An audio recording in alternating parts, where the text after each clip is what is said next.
On the bridge where the tide can't flow, snap vivid like the Nikon. Been cold with the vibe warm, keep it locked like the vice arm. They got her twisted like the coat arm, heart something froze like the snowstorm. Her tote bag match a throat charm. She from the land of the sand where they flex so subtle when her drink mint muddle. Left home and her man in the game that he played for the sand of the shade. She parades you to square in her shades. She like why you do that, niggas be deceptive. Young pretty restless, long as a check is addressed to a residence. She self-heal therapy, she beat 10 on clearance, but she shopping for clarity. Reap what she sold for the dividend. Know what time is a medicine, copping the wristwatch Cartier with the bezel on her credit. Demanding hers where it's due. I swear she's so sadistic, defensive, pessimistic, reclusive. She too lit, independent. She too quick to dismiss courtship, concerned with malice. She pile up as the bout ends. She throws a talent. She clutch a half full chalice. Sip you from fountains. Check her rap. She chic, maneuver mountains. Fly away with you.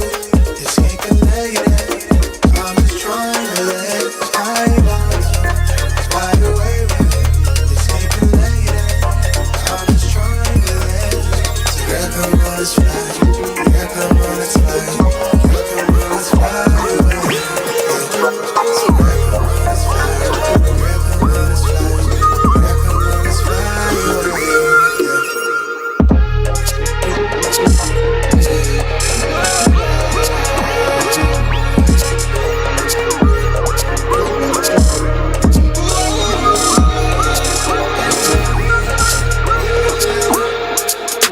I let the thumbnail distract me from the bigger picture. Losing sanity to misplaced feelings. Real shit kept keeping her makeup bristles. Hotline blink, she sent 1,000 kisses. I just tripped, I sold 1 million tickets. I'm way too focused on this image lately. My mind is racing, million miles a minute. No time to slide, I guess I'm bad with distance. I never text you back, lady, my thoughts they drifted around the shots to keep us all from losing who we are. We're products of a generation where we swiping left across the interfaces. Out my mind, I tend to be evasive. Yeah. All to know is how the money made us. Girl, come on, let's fly. Girl, come on, let's fly. Girl, come on, let's fly away. Girl, come on, let's fly. Girl, come on, let's fly. Girl, come on, let's fly.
Yo, yo, yo, what up, y'all? It's your boy Rob coming back at you once again with another live stream. So, before we get started, you already know what to do. If you're not subscribed to the channel, make sure you hit the bell icon twice. Smash the like button, share this video out to all of your followers, and let's get it cracking. All right. So, shout out to everybody who is here. Hopefully, everybody is starting their Saturday morning out great. If you guys can hear me okay, please give me a thumbs up or a radiation emoji in the chat. If you guys cannot hear me, please give me a thumbs down or an angry face. While you guys are doing that, I'm going to shout out everybody who is in the building. All right. We got Patricia Slade in the house. We got Black Free Thinker. We got Miss Nisi. We got Black Manta. Shout out to my man DeAndre for being a like enforcer. Make sure y'all spam that chat with them like enforcer emojis. Shout out to my man Kid Gravity Beyond with the 9 months of membership support. Make sure y'all show him some love. Please throw some flames, radiation emoji, and ducks in the chat. And also, if you're not subscribed to his channel, make sure y'all go and check out Kid Gravity. We got my man John Guillory in the building. Shout out to you, bro. Shout out to AB Promotions. We got Vintage Clothing Apparel in the house. Shout out to you. We got Robin and Battle in the building. All right. It's good to see each and every one of you all. All right. So the mainstream media has been doing a lot of lying lately. Would you guys agree? They kind of always lie. That's just what they do. You know what I'm saying? It's almost like that's what they were designed to do. We're going to keep track of these lies. We're going to catalog these lies. We're going to receipt these lies, and we're going to debunk these lies. We're also going to ask some questions, as always, because you guys know that's what we love doing over here is asking questions. You know what I'm saying? And we're going to ask some things about some Democrats. I'm going to ask some things about some Democrats. All right.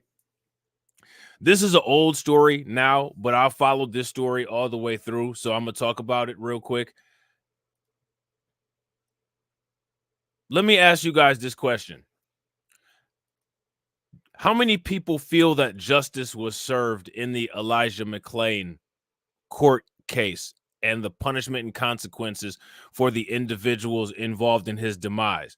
If you feel that justice was appropriately issued, give me a thumbs up in the chat. If you guys do not feel that justice was appropriately issued, then give me a thumbs down. Shout out to my man Lloyd Sky 9. What's good with it, bro? Shout out to Black Manta. What's good with you, bro? And real quick, ladies and gentlemen, make sure you guys show some love to my man AB Promotions with the $1.99 super chat, the first stream sponsor. Please throw some flames, radiation emoji, and some ducks in the chat for my man AB Promotions. Definitely appreciate it. And I agree with you guys. Absolutely not. Let me ask you guys this. Under what political party has justice been applied equally from the law? Is there any political party that you all can think of that has overall done a better job at quote unquote providing adequate justice? And my question is, if it seems like both political parties commit the same injustices, then my question is, which party is actually doing a quote unquote better or worse job? Under what political party did most police officers who unjustly deleted unarmed black people get punished with the harshest sentences?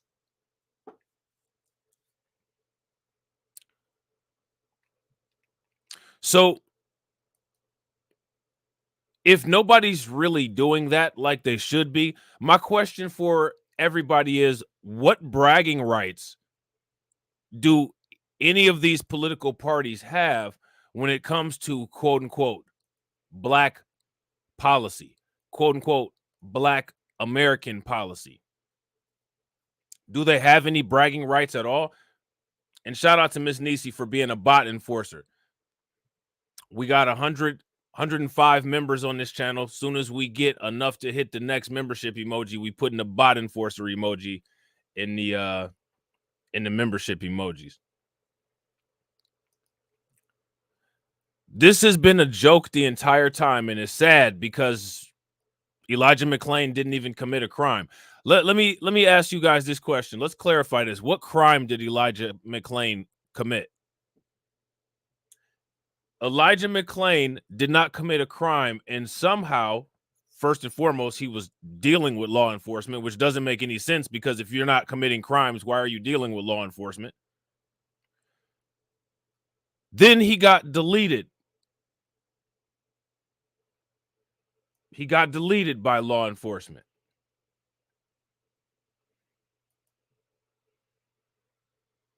How is that okay? Now, under whose watch did this occur? And how will they be taken to task? Because somebody is ultimately responsible for this. The politicians at the local and state level, as well as federal level in Colorado, and the American federal government is responsible for this. Would you guys agree? If you guys agree, give me a thumbs up. If you guys disagree, give me a thumbs down. Let me ask you guys this. When it comes to voting for a political party, has anybody ever laid it on the table and said, what are you going to make sure? What are you going to do to make sure that a situation like Elijah McClain doesn't happen under your watch? That's what'll earn you. That's one of the things that could possibly earn you our support. Why don't they ask those questions or present those arguments on the mainstream media when they talk about this kind of stuff? Do you guys think that black people across the United States are happy to see results like what happened with Elijah McClain year after year after year after year after year? Does that make people feel good? Does that make people feel like, hey, we're a valued part of the American society? We're a valued piece of the American machine? Does that make you feel like that?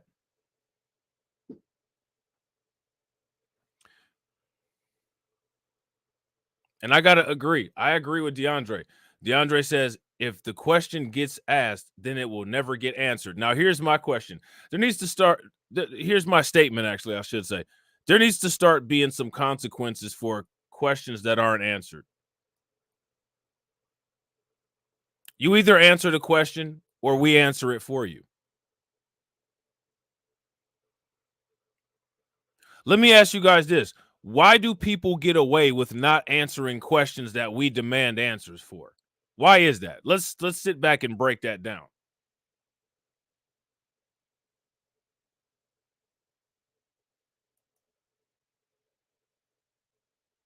I agree. If you guys agree with Miss Nisi, give me a thumbs up. Deletion of Black Americans should never be normalized. Facts. Absolutely. However, here in the United States, it's as American as apple pie. You know what I'm saying? Like they said on that Warren G song. Well, why should the blues be at home here? Because America provided the atmosphere. You don't see what I see. Y'all remember that? So now here it says Peter Chikunnik sentence includes another year for a less offense. I don't think that 5 years is enough. Adams County District Court Judge Mark Warner listened Friday afternoon as the only first responder going to prison for the death of Elijah McClain was described as a quote-unquote husband, father, coach, field trip dad, late night bottle feeder, treat sneaker, hero, and scapegoat. So he didn't get described as anything negative at all, and he contributed to the deletion of Elijah McClain.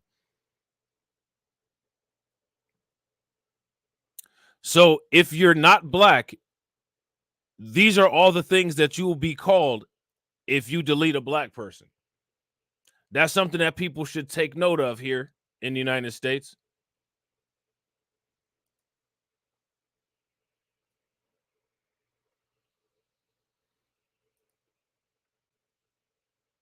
At the close of the 2-hour hearing, Warner sentenced Peter Chikunik, who was found guilty in the death of Aurora resident Elijah McClain, 23, to 5 years in prison. Now, let me ask you guys this. If nobody is just guilty of deleting Elijah McClain, how do you end up deleted?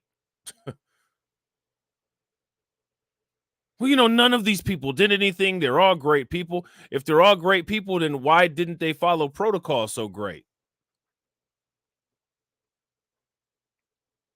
Why does this kind of thing happen time and time again in Colorado? Why does this happen so much?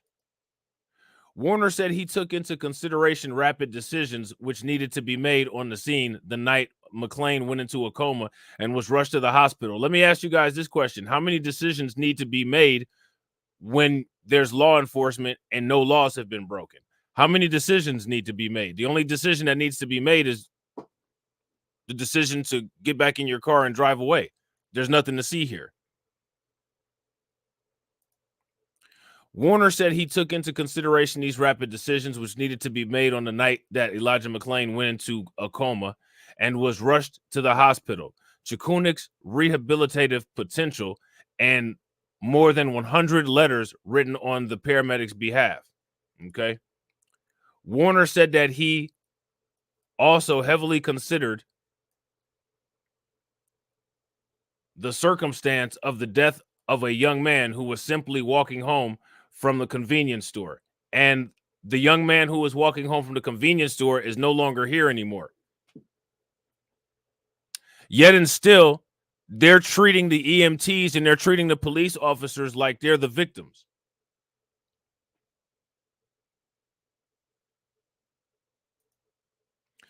He said he also received letters on behalf of McClain. Said Warner of McClain's distress that night, should more questions have been asked to ensure the medical treatment and assessment? The answer is simply yes, which means that he was negligent and that negligence directly contributed to the death of Elijah McClain. If that's the case, then give me a thumbs up. If that's not the case, then give me a thumbs down. Why are we acting like something else happened here? Following a jury trial last year, Chikunik was convicted of second-degree assault and criminally negligent homicide. Warner sentenced Chikunik to 5 years on the most serious charge, assault, and another year in prison on the criminally negligent homicide conviction. Both sentences will be served at the same time. So what does that mean? What that means is that he's not going to serve 6 years. He's going to serve 5. Shout out to Black Lyron. What's good with it? He received another 3 years of probation for the most serious charge and a year of probation for the other. He got 70 days credit for the time he served since the jury convicted him. Elijah will always be on my mind along with all the others, Chikunik said before he was sentenced. What the hell does that mean? Along with all the others, what? Who the police unjustly deleted or who the criminal justice system has locked up that aren't supposed to be in jail right now? I am very sorry that Elijah McClain is no longer with us, and I mean that from the bottom of my heart. Miss McClain lost a son, but I lost a patient, and I do not take this lightly. So he's trying to flip it so that he can be the victim and get some type of sympathy points too, acting as if he lost a patient. If he lost a patient, one of the things that you're supposed to do for patients is the 5 rights of responsibility of a healthcare practitioner. And they didn't dose the medication properly, and they didn't call a healthcare practitioner to administer the medication properly. So he didn't treat him like a patient. He didn't make sure the least harm came to him. He's dead. The maximum amount of harm came to him. Let me ask you guys this. In what healthcare capacity do you work to make sure that the maximum amount of harm comes to your patient? Shout out to Roots Trackers. What's good with it, Roots Trackers? And real quick, shout out to everybody that's watching. I appreciate you guys. If you guys haven't, please take a moment, smash the like button. We got 25 people watching and we got 32 likes. If you guys haven't hit the like button, let's try to get the likes to 40. Also, if you guys haven't shared the stream to your social media, wherever you're watching from, please take a moment and share the stream to your social media. As he spoke, some of his many supporters in the courtroom leaned forward in their seats. Others wiped their eyes and others simply listened somberly. These people in Colorado were more upset that this EMT is going to prison than that Elijah McClain is no longer on the planet. Chakunik showed little emotion during the hearing. Now let's break down some of this psychology. Why do you all feel that Chakunik showed little emotion during the hearing? Why do you guys think that is? Because there's a reason for that, right? And real quick, ladies and gentlemen, shout out to DeAndre for being a like enforcer. Make sure you guys spam that chat with the like enforcer emojis. Definitely appreciate you, DeAndre. Why do you guys feel that he had such little remorse? Yeah, I agree. Ms. Nisi says he has absolutely no remorse. Not only does he have no remorse, more than likely he'd probably do it again without second thought. And he knows that he has the backing of the community, the same way that he does right here in the courtroom. We're looking at the evidence of the backing of the community. You know what I'm saying? Chakunik showed little emotion during the hearing. McClain's mother, Shanine McClain, sat quietly, often lowering her head. Chakunik and paramedic Peter Cooper were tried at the same time last year in the 17th Judicial District's Brighton courtroom by the state attorney general's office. The jury found Chakunik guilty of second-degree assault for administering drugs without consent and acquitted him of second-degree assault with intent to cause bodily harm. Cooper was found not guilty of second-degree assault with intent to cause bodily harm and not guilty of second-degree assault for administering drugs without consent. Found guilty of criminally negligent homicide, he faces up to 6 years in prison. Cooper's sentencing is scheduled for April 26. More than likely, he's probably going to get the exact same sentence, if he even gets a sentence, that Chakunik got. Would you guys agree? If you guys agree that that's pretty likely, give me a thumbs up. If you guys disagree and you don't think that that's very likely, then give me a thumbs down. McClain's mother said that ever since a hot grease accident while making French fries as a teenager, she wanted to be a firefighter. After the incident with her son, she said, "You are a local hero, no more." Peter is the cause of Elijah's demise, she said. Next time, think for yourself and don't follow directions from a bunch of cowards. I'm glad she said all this. If you guys are glad that she said all this, give me a thumbs up. If you guys aren't glad that she said all this, give me a thumbs down. She should absolutely let them all have it, if you ask me. She was referring to the Aurora police who stopped and detained McClain and told the paramedics he fought back violently, which there's no evidence of. The courtroom was full of friends and family who supported Chakunik. Look at this. So many that Shanine McClain had to ask some of them to move from the area reserved for her friends. So they just completely colonized the courtroom. Is anybody shocked? This is one of the reasons why we got to mob up and come deep. Would you guys agree? If you guys agree, this is one of the reasons why we always have to stay mobbed up and come deep, then give me a thumbs up. If you guys disagree, then give me a thumbs down. There was so many murderer supporters in the courtroom that they infringed on the family area for the McClain family, and he's the victim. If you're here for Elijah, sit behind the first two rows. If you're here for my son's murderer, you need to move, she told him. Almost the entire row behind her got up and searched for a new spot to view the proceedings. So you see that? Shout out to her. Shout out to her for holding it down like that. You know what I'm saying? Shout out to Mr. King. What's good with it, bro? During impact statements, 7 people spoke to beg for mercy for Chakunik, including his wife. Why is the person that's still alive being granted any mercy? Did he have mercy on Elijah McClain? Let me ask you guys this. Did Elijah McClain get any mercy? But the individual that's responsible for deleting somebody thinks that they should be able to beg for mercy and receive it. During the impact statement, 7 people spoke to beg for mercy for Chakunik, including his wife, Kathy, and his 2 sons, Jack and Ryan, 26. Guess what? Elijah McClain isn't going to get to grow up and have a wife. who said his father, meaning the man sitting next to him in a yellow and white striped jail suit, is not a representation of who he is. Who made him do this then?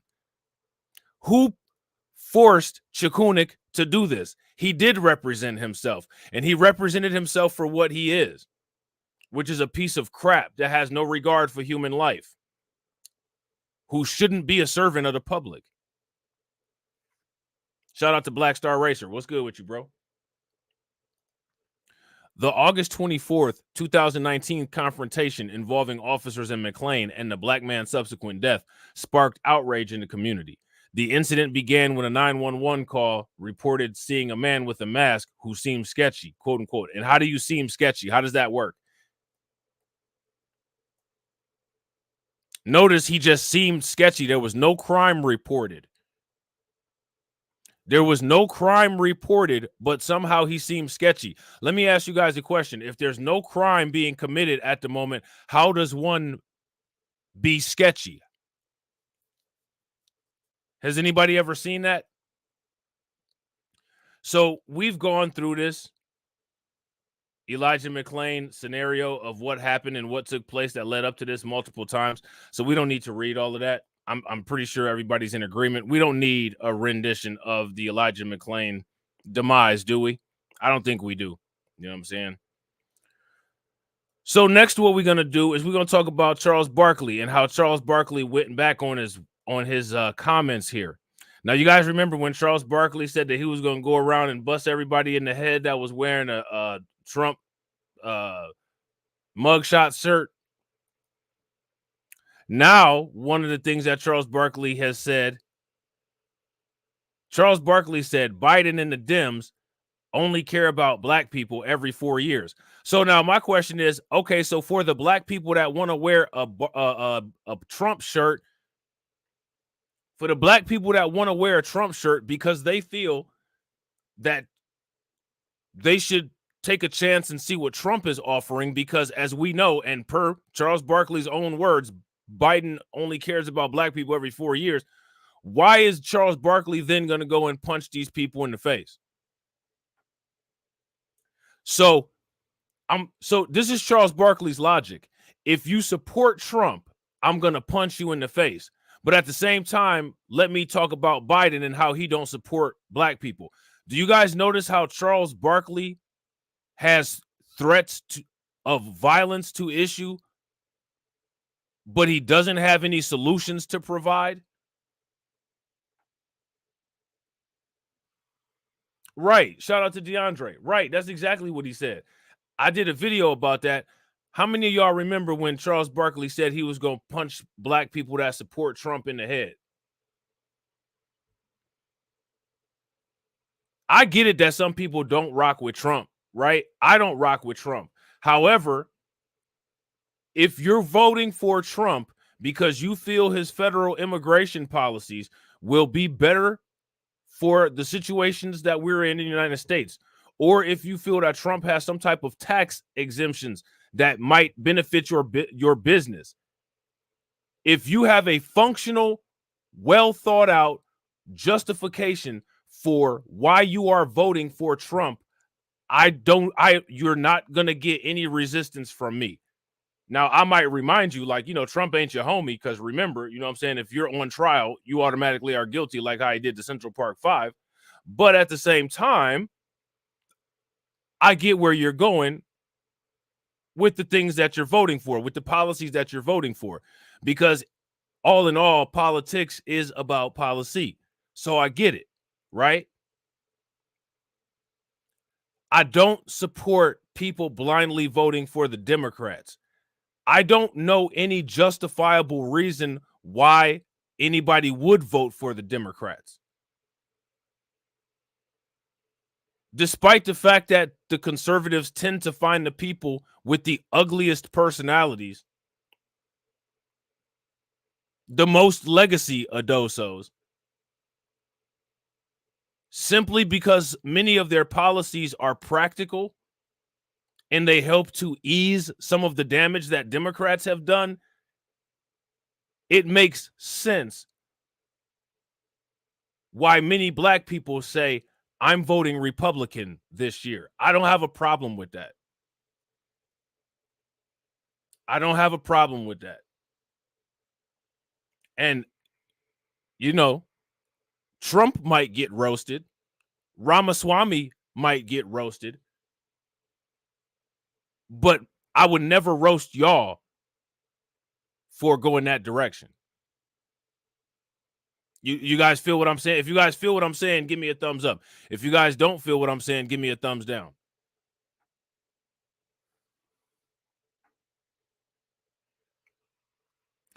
So why would Charles Barkley come out and say this? First and foremost, why does Charles Barkley even have this show? What kind of political wisdom, insight, and analysis can Charles Barkley offer? Let's see what he says here. We're going to wait for this advertisement to go through. Shout out to everybody that's watching. I appreciate everybody that's watching wherever you're watching from. If you haven't smashed the like button yet, please take a moment, smash that like button. Also, if you guys haven't hit the bell, please take a moment, hit the bell, and also please share the stream to your social media. Definitely appreciate it. And also, just so everybody knows, in case you guys haven't had a chance to watch it yet, or if you have it bookmarked and you notice that it might disappear, the last live stream that I did where we were talking about immigration, the undocumented bro stream, guess what YouTube decided to do? Take a wild guess what YouTube decided to do. That's right. That's right. They decided to yellow dollar sign it. So that bad boy is going to be on members only. Now, you guys know you'll be able to watch it on Twitter. You'll be able to watch it on Rumble. Wherever else, you know what I'm saying, it's streamed to, you guys will be able to watch it. If you're on YouTube, it'll only be on members only. You know what I'm saying? Because of the yellow dollar sign. The reason I think the Democratic Party and Mr. Biden, President Biden, is losing black votes is they only care about black people every 4 years. They come into our neighborhoods and say, we're going to. Now, Charles Barkley says they come into our neighborhoods. Let me ask you guys this question. Wherever Charles Barkley lives at, what's the concentration of black people in that quote unquote neighborhood?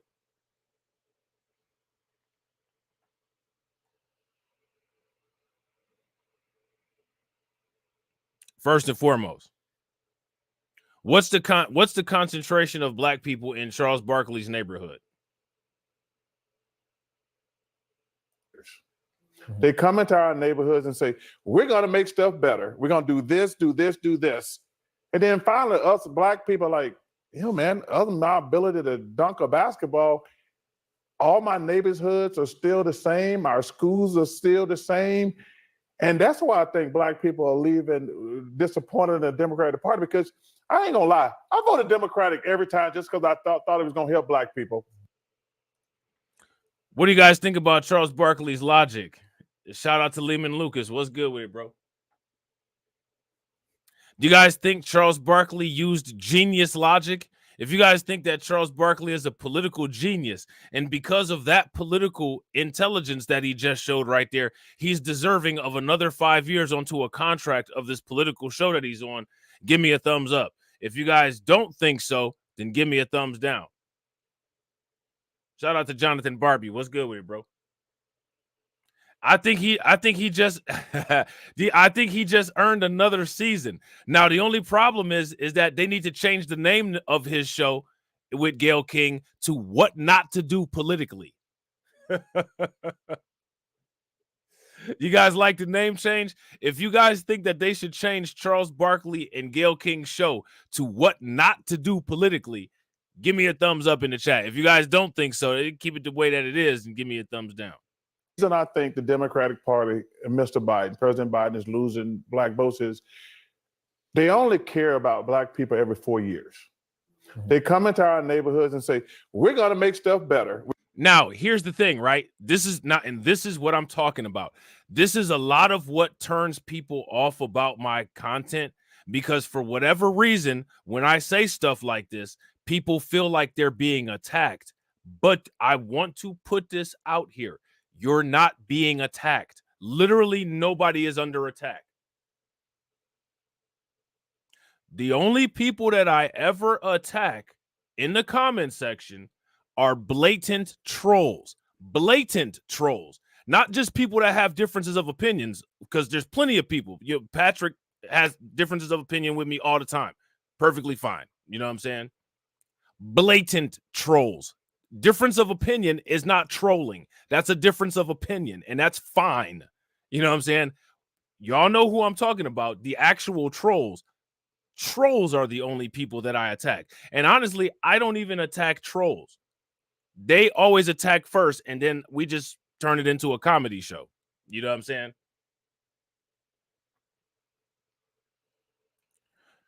So my question is, Charles Barkley said that people are voting on Democrats to come in and improve their neighborhoods. I don't think that I think that there's actually truth to that. I think there are a lot of people that actually do believe that the Democrats or politicians or external entities are supposed to have some type of vested interest in building things up for the people in those areas. I do think a lot of people are under that misconception. Would you guys agree? Now, here's why I'm saying this. We can take away power from them if we maximize and build up the areas that we're in to the best of our capacity on our own. And then that takes away a selling point from the Democrats. If we're doing everything for ourselves, when the election comes around and the Democrats say, well, we'll build this for you, we're sitting there looking at you like, for what? We already got it. You got to give us something we don't have, something tangible that we don't have. If we get it to where everybody is on point and the lowest average income that we have is $500,000, well, ain't nobody trying to hear about your job plan. We good. What else you got?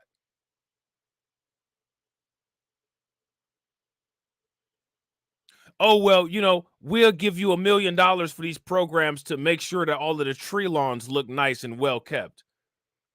We got our homeowners associations on point, and we got a system put together where the landscaping is taken care of with the homeowners association fees. We don't need the city keeping up the tree lawns. What else you got? Do you guys see the point that I'm getting at? Literally, we need to maximize. If we maximize self-sufficiency, we can minimize the bribes that the politicians come with. And then now they got to actually come with something of substance.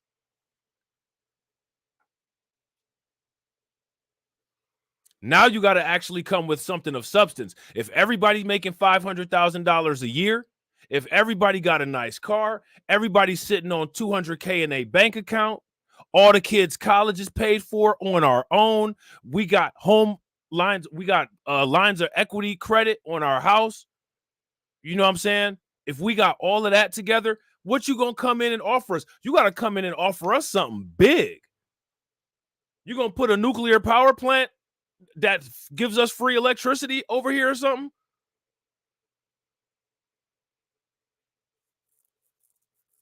If we got everything that we need and all the basics and all the bases is covered, what are you coming with? You got to come with something hardcore.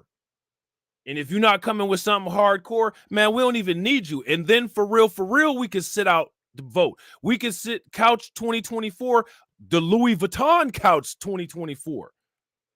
The Gucci wrap couch 2024, because we got it like that. And what we're doing on our own is greater than what you're selling. So I'll pass.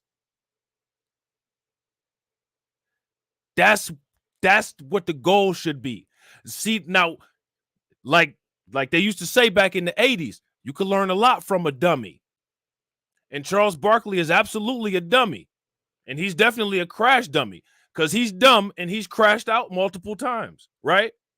But right here, I think that I don't think that what he's saying is far-fetched. I think that people actually do that. And I think that people actually have done that, which is why it's important to dissect that right there and say, okay, I see what you're doing, but what's going to happen is once those Democrats get your support, they're going to do the same thing that they always do. They're going to invest that capital into what they want to invest it into, not necessarily what they said they're going to invest it into, because let's just keep it a buck. In most cases, a contract is the only legally binding document, right? And in most cases, people try to work around contracts.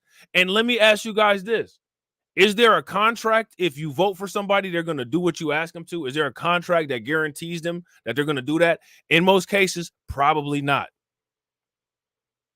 So you have to make sure that you got a hard line threat on either we don't need you or you just won't get our support. And that's just it. Would you guys agree? If you guys agree, give me a thumbs up. If you guys disagree, give me a thumbs down. And see, if this was an actual political show, that's what they would have said. Well, one of the biggest errors is that we're expecting or dependent on or hoping that a political party will provide us our basics because we're below basic. No. We need to be at above average at all times. See, because when we come and we're above average, now you got to give us surplus. You got to always give us something that's in the green. You know what I'm saying? Or else you ain't getting no vote. And it don't bother us. It's not going to. We need to get to a point where we're politically impervious. It don't matter if it's a Republican in. If it's a Republican in, we cashing out on the Republican. If it's a Democrat in, we cashing out on the Democrat because we got our education on point. We got the business practices so crisp and clean, processes with very low standard deviations and variances to the point where everything is so mechanical. If you're not offering something profound, it don't matter. It don't matter. If you're not coming with the top, if you're not coming with the Grey Poupon,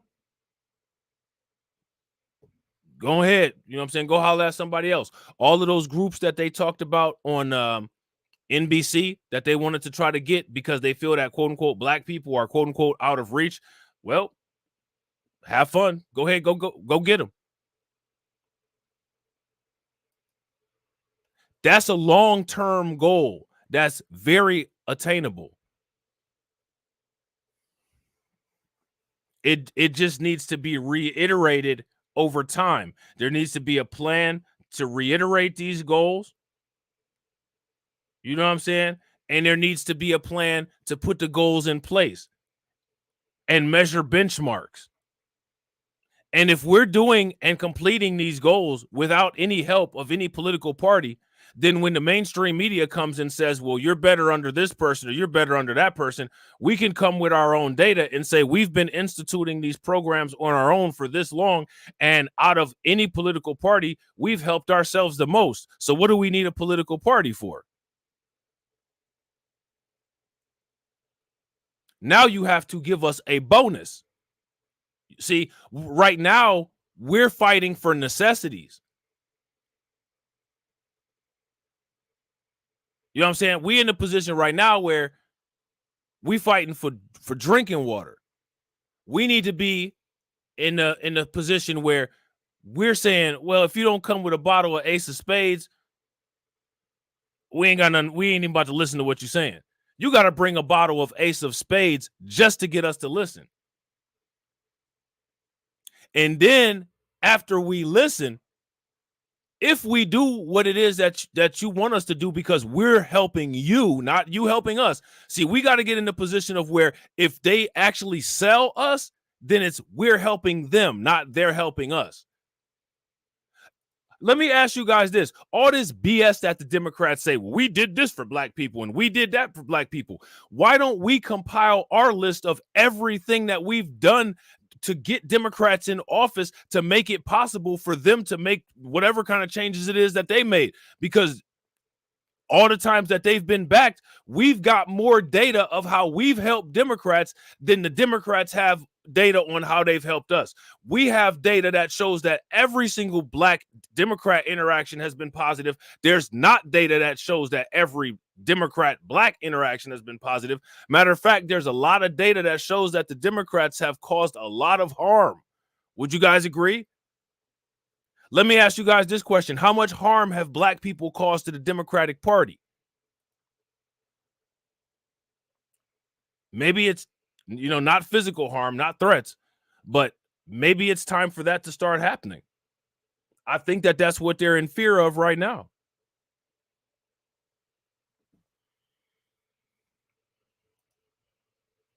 Then once we get to the point where we get that confidence level up and be like, you know what, we don't need them anyway. Is it really going to matter if Roland Martin is bouncing around like a beach ball yelling at people? It's not going to matter.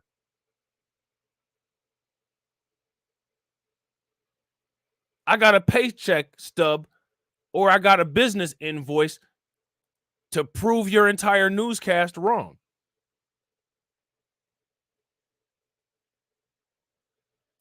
You know what I'm saying? Come into our neighborhoods and say, we're going to make stuff better. We're going to do this, do this, do this. And then finally, us black people are like, man, other than our ability to dunk a basketball. Shout out to Shamika. What's good with it, Shamika? All my neighborhoods are still the same. Our schools are still the same. And that's why I think black people are leaving disappointed in the Democratic Party because so then what? So the ones that want to vote for Trump, you want to punch them in the face. So now my question for Charles Barkley is you've already issued violent threats to black people who said, we don't want to deal with Democrats. We're going to try something else. You've issued violent threats to them. So now what is your solution? Because you clearly aren't okay with the idea of people voting for Trump. So what are you okay with? The only thing that we know for certain that Charles Barkley is okay with is violence against people that he doesn't agree with. This right here is a big problem. I ain't gonna lie. I voted Democratic every time just because I thought it was gonna help black people and poor people. Because black people and poor white people, they're in the same boat. So then he threw that part down there. Black people and white people, black people and poor white people are in the same boat. What boat is that?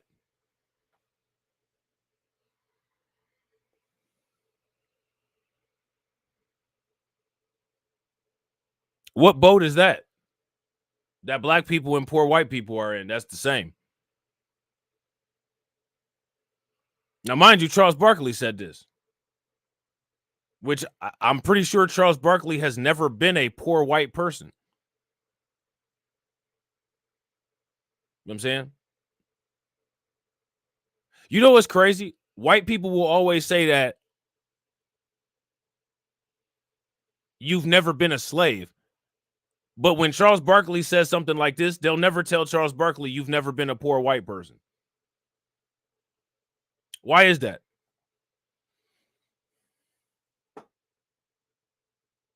Let me ask you guys this question in the chat. How many of you all in the chat have ever been poor white people? If you've ever been a poor white person, give me a thumbs up. If you guys have not been a poor white person, then give me a thumbs down. Now, I'm sure, to the white people that watch, yes, of course, if you're poor and you're white, then I'm sure you have been a poor white person.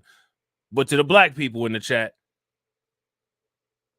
if you've ever been a poor white person, let me know. But they'll accept Charles Barkley saying that, despite the fact that there's no possible way he can have a firsthand evidence account and testimony on that. Why is that?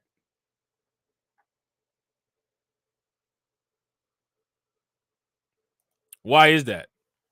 So now here says Charles Barkley ripped into President Biden and the Democratic Party on Wednesday, accusing them of only caring about black people every 4 years before an election, which I actually agree with that.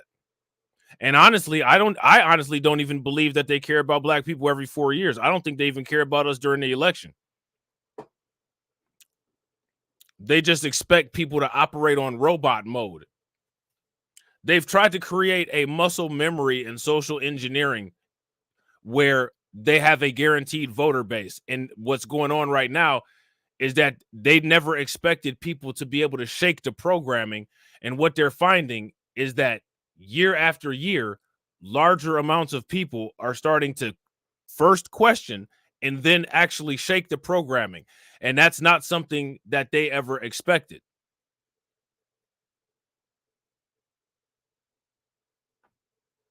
Would you guys agree?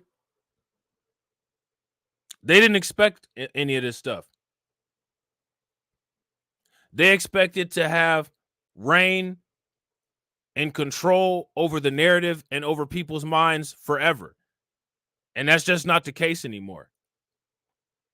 And they don't know how to handle it. They're losing their minds. As if they had minds to begin with.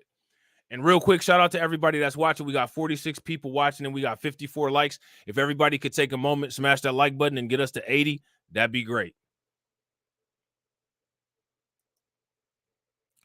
The co-host of CNN's King Charles show sounded off while explaining why he believes former President Donald Trump held an appeal for some black voters. Now, here's the thing, right? One thing, if you ask me, that people should stop doing is people should stop asking the question, well, why do they have Charles Barkley on here?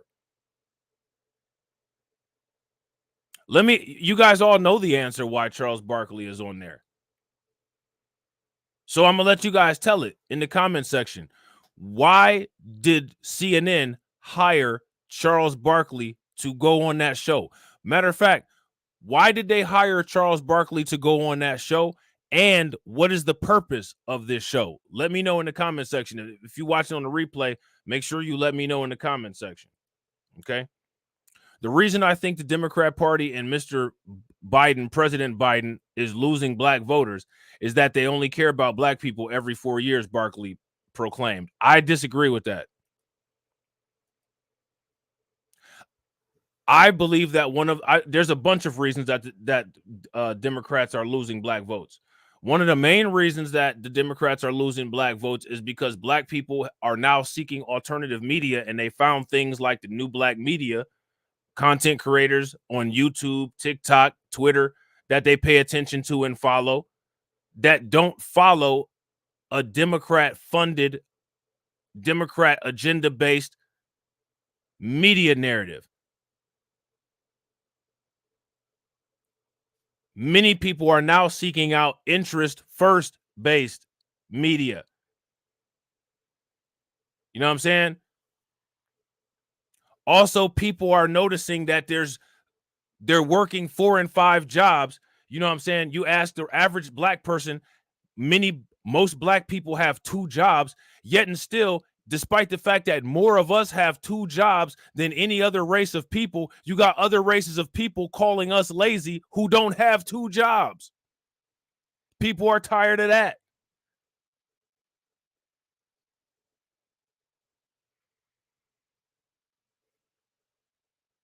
And then you got the fact that the Democrats have moved all the way to the left on hyper overdrive, where they're doing so much nonsensical left-wing policy that it's just openly and blatantly harming black people. And now, even if people might have missed it because they had it hidden, it's damn near obvious.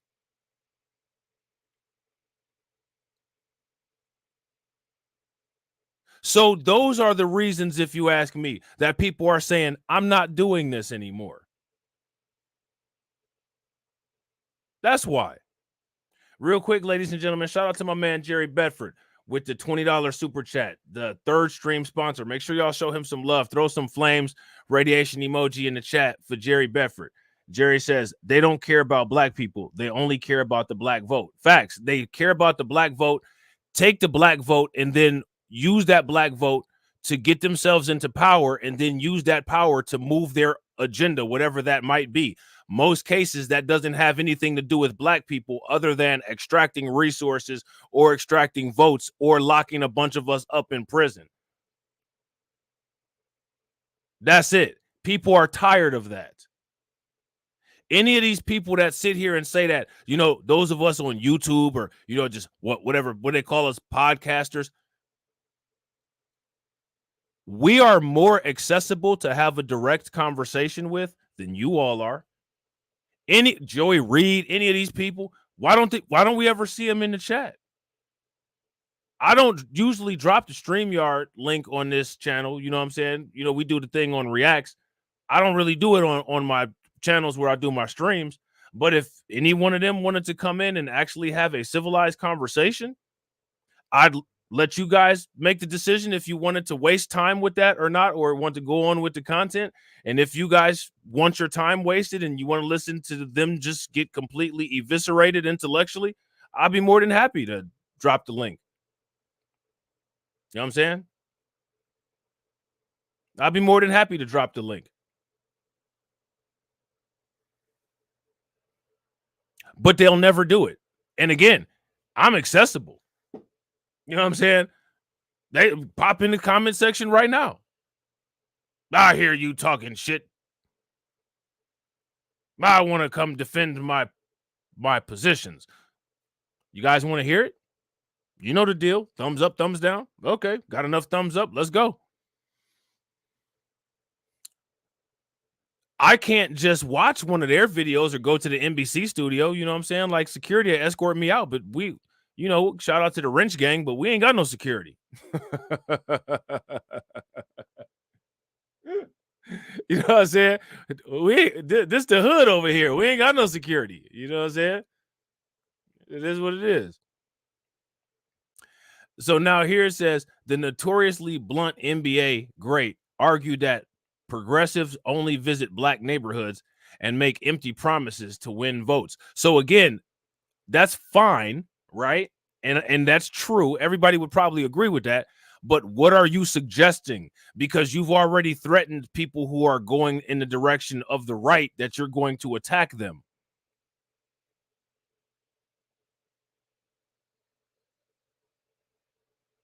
So my question for Charles Barkley is, what do you want? And then he says, and then finally, quote unquote, us black people are like, I don't know, man. Other than my ability to dunk a basketball, my neighborhoods are still the same. Schools are the same, he said. And I think that's why black people are leaving disappointed with the Democratic Party. First and foremost, that's not true. Believe it or not, you know what I'm saying? Like, I got a good jump shot. You know what I'm saying? Probably like about decent, you know what I'm saying, from the 3-point line. You know what I mean? I didn't get a scholarship to play basketball in college. I got good grades and I did shit the traditional way. And guess what? I don't know why they just come with this narrative like the only thing that you can do is play sports, be an actor or a rapper. You actually can get good grades and progress through a job if you're black. If you listen to most of the people that say that nonsense like it's impossible, it's literally the people who are celebrities who are sitting at the top, you know what I'm saying, who are getting millions of dollars. But you can actually like get good blue and white collar jobs. That is a possibility for you. A lot of inner city schools have special programs for technology and vocational education that you can get for free. Not like it is so difficult to get into a professional basketball league. So like that's not an option. There's people that like are extremely good basketball players, extremely good football players that will never see the NCAA or the NFL. So I don't know why they come with this narrative. Let me ask you guys this. Why is that the first thing that people say? He said, then finally, us black people are like, I don't know, man, other than my ability to dunk a basketball. Every black person don't have the ability to dunk a basketball, and every black person ain't trying to dunk a basketball.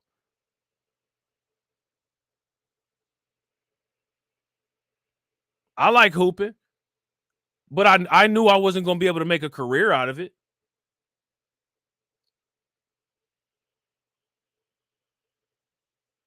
I think most of us know that we're not going to make a career out of being an NBA player.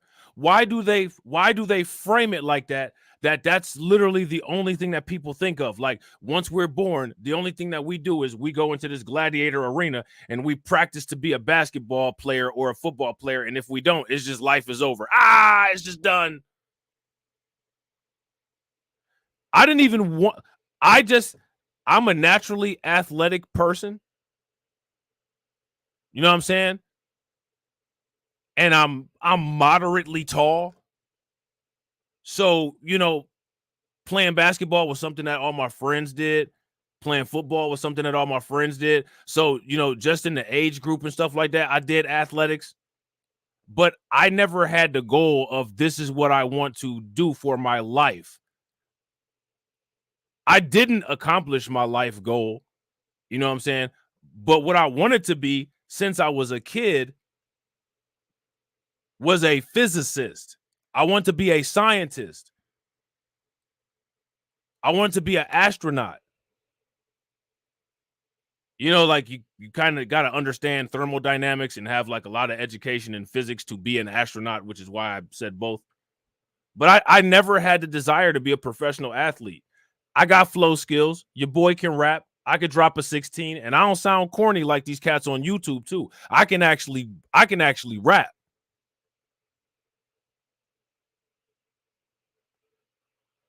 I knew I probably wasn't never gonna get no mainstream deal. First and foremost, I'm just not really mainstream friendly. For two, like I'm kind of wild. Like I don't like being controlled. But you know what I'm saying? Like it's something that I did, something that I like doing, and I did it.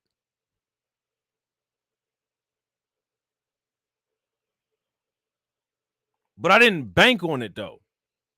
I banked on doing what my dad told me. Make sure I had good grades and make sure I had something to fall back on where I could always make enough money to take care of myself.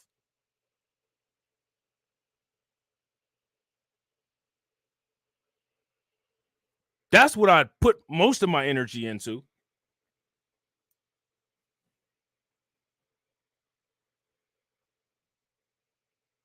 So my question is, what kind of people or where did Charles Barkley grow up around that literally everybody's last hope was basketball?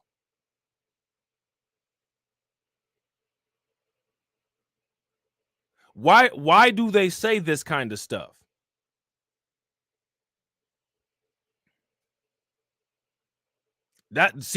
These are self-fulfilling prophecies that are extremely dangerous that I don't think that people should throw around lightly. Because, you say this stuff enough, people start running with it. You know what I'm saying? So now here it says Barkley 61 said that he voted Democrat in every election because I thought it was going to help black people. He said that he thought it was going to help black people and poor people. And so Barkley is literally doing the same thing that Biden did. Why are black people, quote unquote, equivalent to poor people? Barkley is black and not poor. You know what I'm saying? Barkley is black and not poor. And so what he also just said is that by his logic, black people and poor white people are in the same boat, which means that black people and white people aren't in the same boat. Because if a rich black man is in the same boat as a poor white man, clearly there's something wrong. Because rich people should be on a damn yacht. So if you're black and you're rich and you're in the same boat as a poor white person, there is clearly something very wrong. Because that doesn't make any mathematical sense.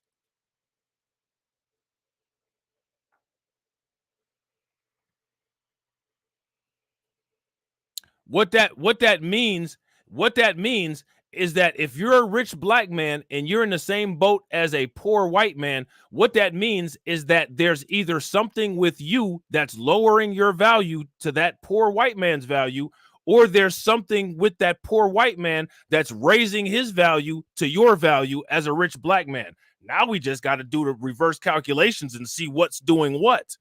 But whatever is doing what, there's something wrong with that.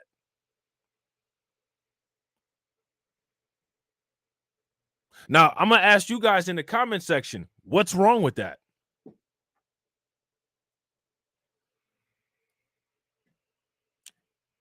And what's interesting about that is that nobody questioned Charles Barkley about that on the show. Shout out to Torian Rain. What's good with you, bro? How come did nobody question Charles Barkley about that on the show?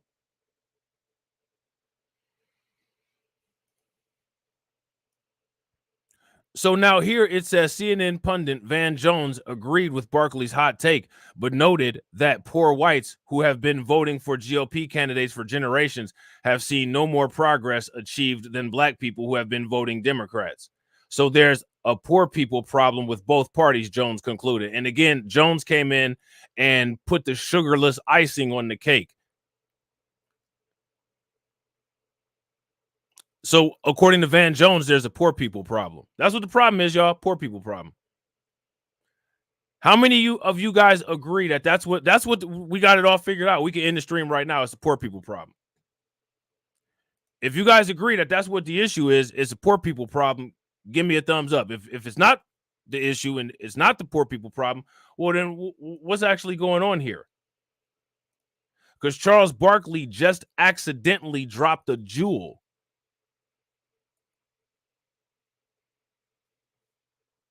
You know what I'm saying? I wish I was right there, because when he dropped that jewel, I'd have been like, can I get the chain too? You know what I'm saying? Because you ain't getting either one of them back. Shout out to Black First Coffee. What's good with it? So here's another lie that the mainstream media is pushing. The mainstream media is pushing the lie that black people, and of course, you know, nothing can be just about us unless we do it.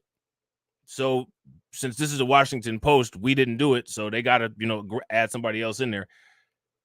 Black people and Hispanic people have, quote unquote, shifted rightward. I disagree. I disagree with that 110%.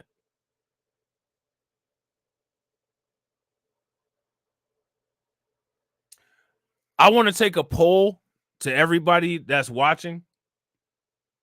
You know what I'm saying? Because I'm violent like that? No, I'm just kidding. I want to take a poll from everybody that's watching. All right.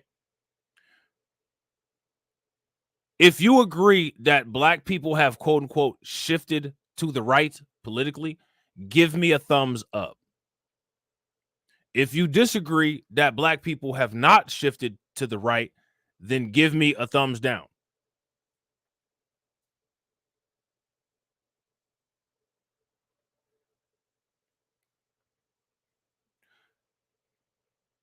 I don't believe that black people have shifted to the right.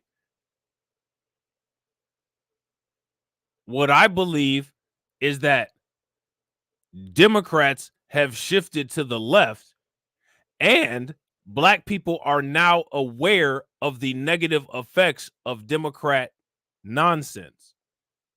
I don't think that black people's stances really on much have changed other than self-prioritization. And I feel that now more people are becoming aware of the necessity to self-prioritize. And I think now what's going on is that there's a reorganizing of school of thought. So there's a chaotic time period, you know what I'm saying, where things will be shuffled around, and then, you know, there'll be an equilibrium.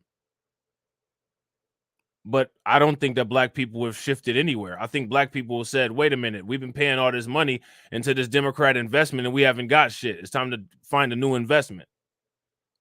That doesn't imply that we've shifted any direction. What that implies is that we've taken a critical analysis and we've seen that you don't do shit. So we're going to try to see if we can find something that works, since you don't want to.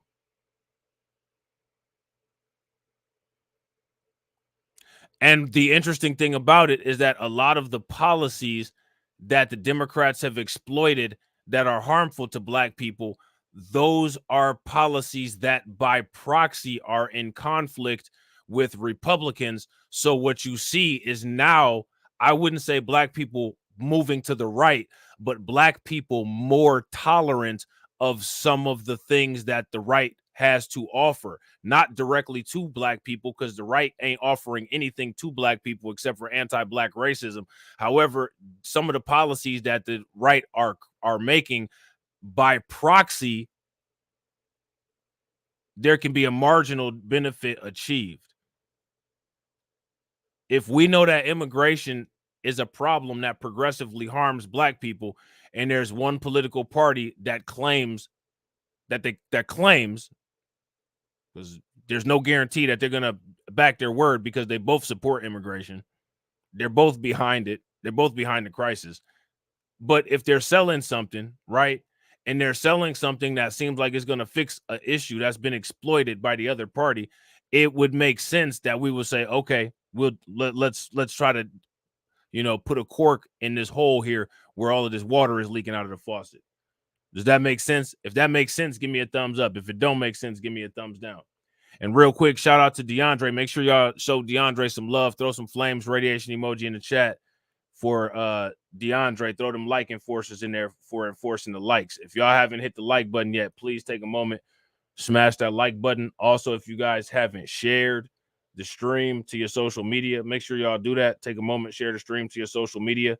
We got 52 people watching and we got 62 likes. If everybody can bang on that like button and get us to 90, that'd be great.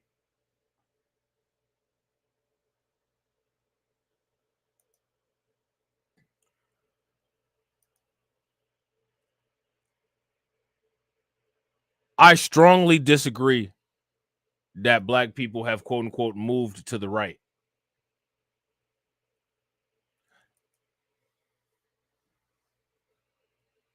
I believe that the black people have actually been locked out and blocked out from being a part of the right. They make it very clear that the right wing conservative party is for conservation of traditional whiteness, and that they don't want any association with black people other than as mascots and people to substantiate anti-black talking points that they're too cowardly to say themselves. You know what I'm saying? But you can't shift one direction or the other to political parties that you weren't invited to.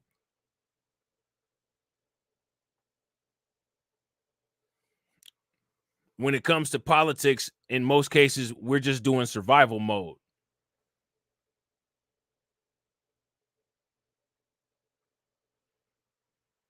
You know what I'm saying? That's how people need to start acting too. People need to start acting like they're doing survival mode. Like, this ain't like we ain't friends. It's just business. As soon as the business is over, you know what I'm saying? Like, I might ride on you. You know what I'm saying? You better hurry up and get out of here. You know what I'm saying? That's how people gotta do this. You know what I'm saying? You don't owe these people nothing. Once the contract is up, the contract is up. You ain't nothing but a stranger to me till we sign another contract. I ain't your friend.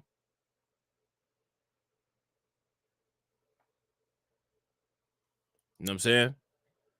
So now here says one of the recurring rebuttals to Donald Trump's endless claims that the 2020 election was stolen was that, contrary to his insinuations, swing state cities were not hotbeds of voter fraud. In fact, they often supported Joe Biden at smaller margins than they had Hillary Clinton 4 years before. The charge in some of the most racially diverse places in the country, combined with shifts in heavy Hispanic parts of the country to Trump, were early hints that the conventional wisdom about race and party was being undercut. There was never any traditional wisdom about race and party, ever. There's never been any of that. All there's ever been is just what white people declared, and then they just put it on the media and repeated it a million times until people actually believed it, and white people themselves believed it.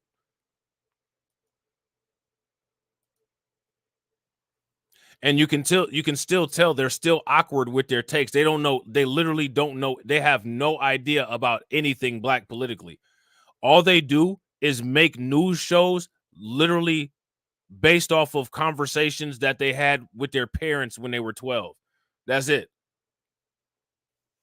well, these blacks, they're liberal and they vote for Democrats for food stamps, and just repeat that a million times and maybe everybody will believe it. Yeah, maybe if you put your tooth under your pillow, you have some money when you wake up in the morning. Get the hell out of here with that nonsense.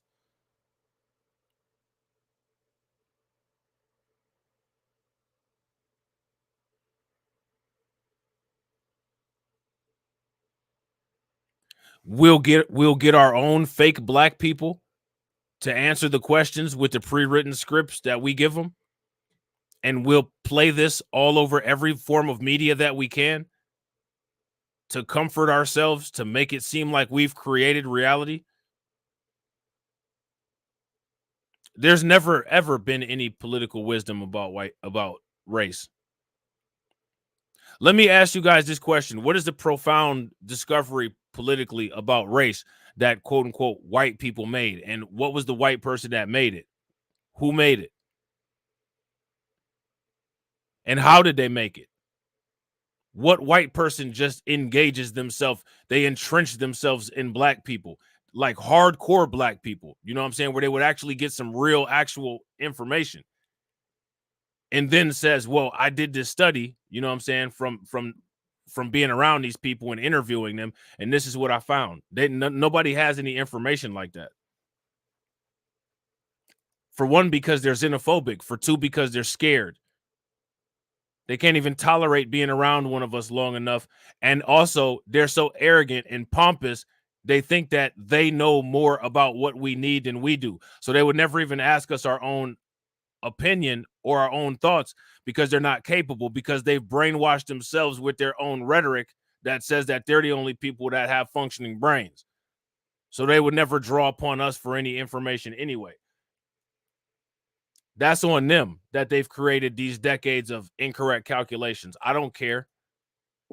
That's what you get. That's what happens when you use misinformation.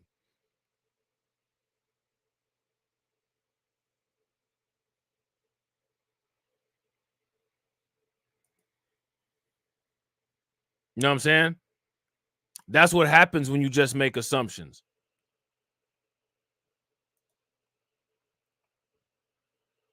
Seriously, I want to know. Let me know in the comment section, guys. What white person, what white news media outlet has ever come with some profound information about you as a black person? And you said, you know what? They got a point. They're actually right. And where did they get this information from? Is it from observation? Is it from a scientific study? If they did a scientific study, what's the experiment method that they used? What's the data collection method that they used? Who did they interview? What group of people did they interview? What region of the country was it? How did you come to that conclusion? What was your initial hypothesis at the beginning of the research?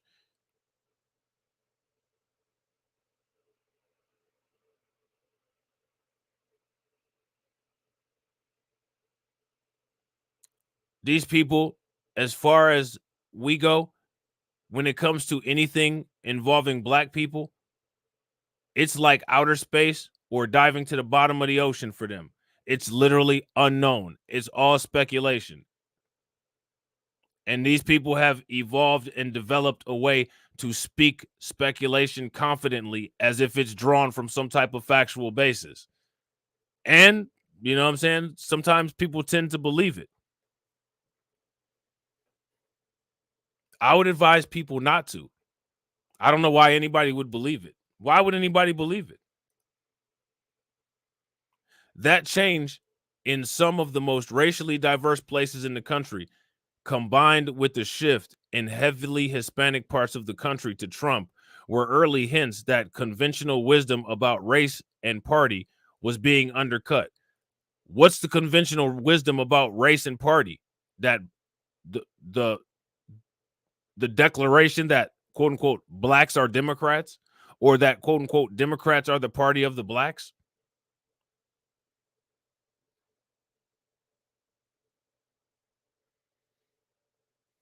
What's this profound knowledge that they talk about?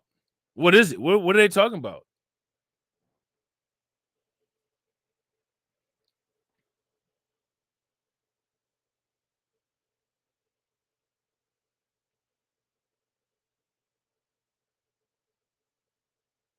Does anybody know? Here's my thing, right? If nobody knows this alleged profound knowledge that they're talking about, here's my question. Why do people let these people get away with just literally saying anything? There should be a relentless effort to suffocate any misinformation.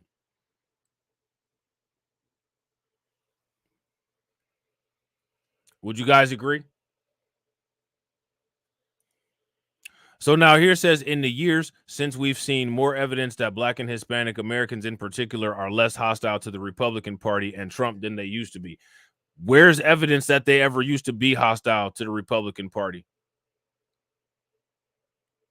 Black people have never been hostile to the Republican Party ever. The Republican Party, however, has run nonstop propaganda against Black people, saying that we have low IQs, we commit all of the crimes.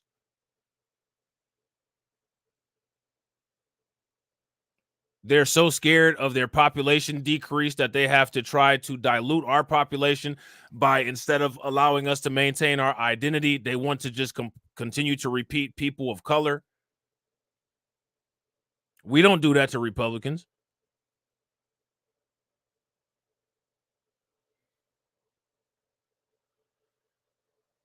So where's examples of Black people being quote unquote hostile to Republicans?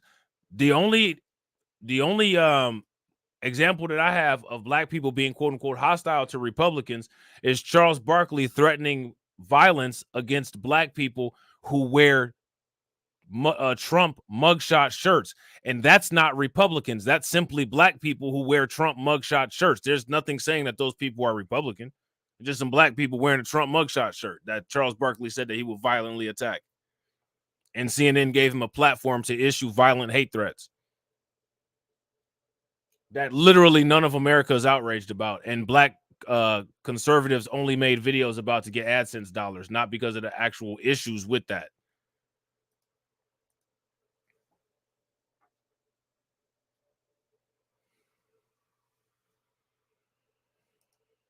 So now here says the question then is how much less? And specifically for Democrats looking towards November, how alarming is the shift for Biden's reelection campaign?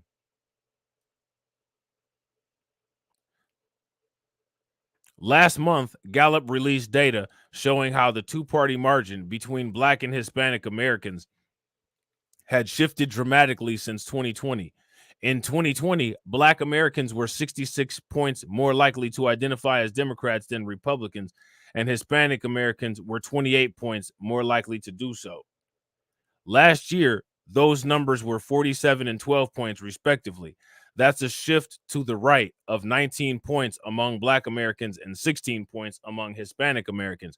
Now, let me ask you guys this question. Why do you all think that these numbers are showing this trend? Shout out to Lavanya. What's up? Why do you guys think that these numbers are showing these trends?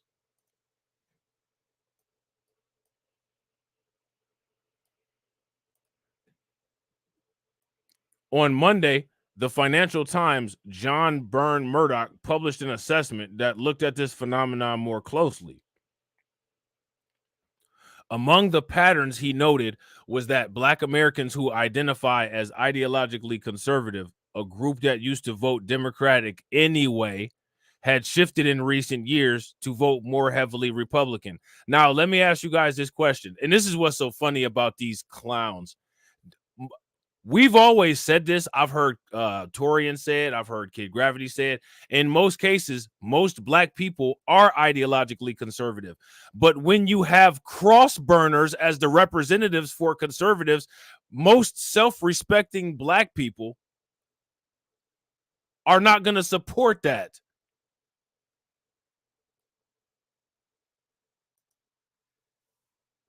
But they decide to leave that out. Here's my question for you guys. Why do you guys think that they decide to leave that out?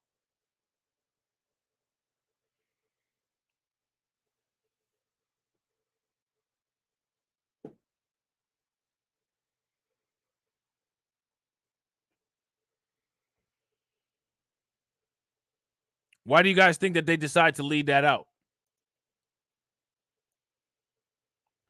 Looking at the cooperative election study, he found that since 2012, black conservatives went from mostly supporting Democrats to being more likely to support Republicans. Now, here's my question for you. Why would that be? Why would that be? It's not for no reason, and it's definitely not the reasons that they say on MSNBC or CNN.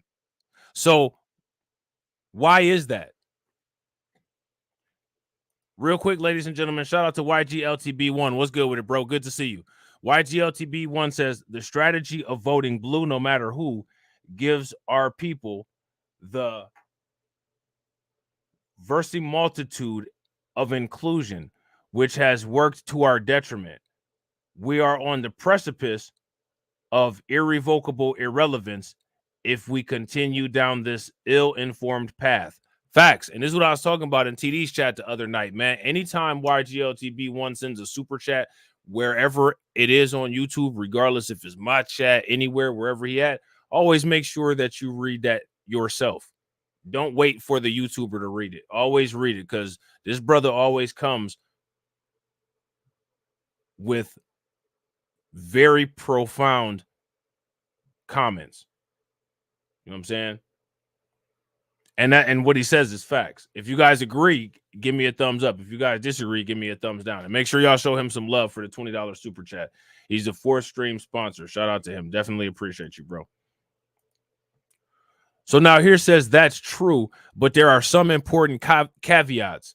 Among them, Black Americans are less likely to identify as conservatives than other groups. So again, why?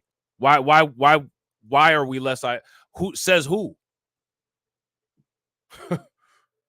And if that is the case, then why would we be less likely to identify?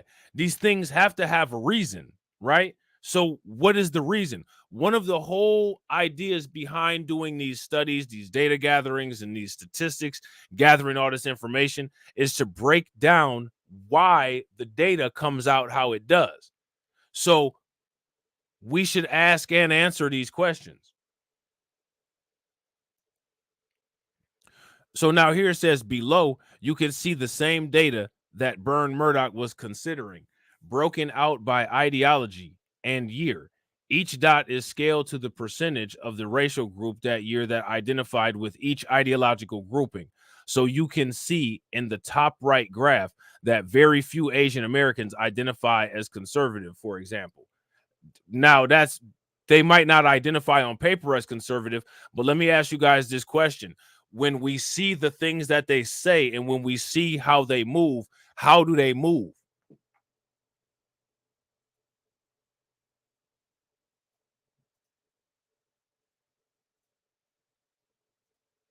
When we see the things that they say and we see how they move, how do they move? Let me ask you guys this question. What political party led the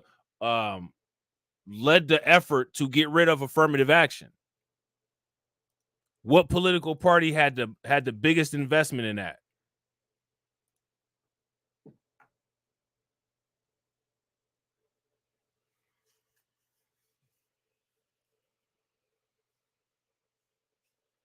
I know somebody know the answer.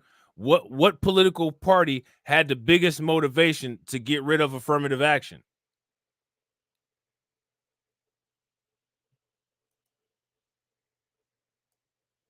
What y'all got? Who knows?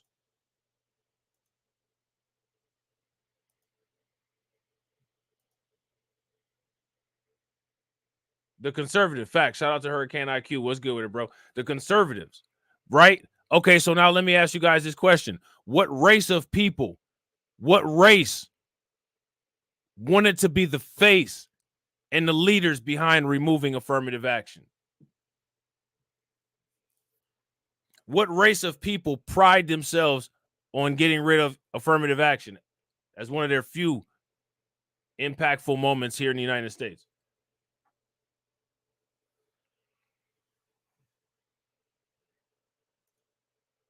So we're sitting here looking at this where it says Asians don't identify as conservative, but Asians had the torches and pitchforks to get rid of affirmative action, which is what Republicans have done for years. So Does how they identify on paper really matter? Nah, like our parents used to say back in the day, action speaks louder than words.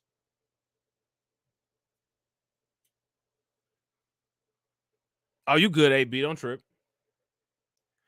And another thing that our parents used to say back in the day is a closed mouth don't get fed. Always remember that. You know what I'm saying? That old school parent knowledge, it'll never do you wrong. You know what I'm saying? So now here it says, notice that the role representing Black Americans is more heavily weighted to liberal moderate than other groups, and that those groups have shifted to the left, or as presented on these charts. That's true among other racial groups too. Yes, conservatives within those groups moved right, but liberals moved left. Okay. Notice too that the percentage of each group that identifies as moderate has dropped since 2016. There's more ideological sorting represented here and sharper partisan identification across groups. What the chart above suggests is that one reason Black Americans, all right, let's see if we agree with this. One reason Black Americans have collectively become more likely to identify as Republicans is that there wasn't much more movement to the left that could occur among moderates and liberals. That doesn't even make any sense. I don't agree with that.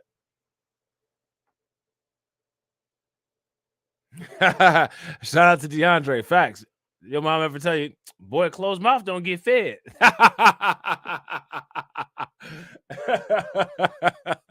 You know what I'm saying?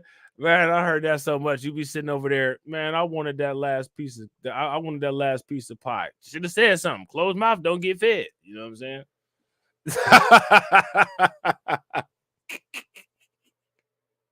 saying?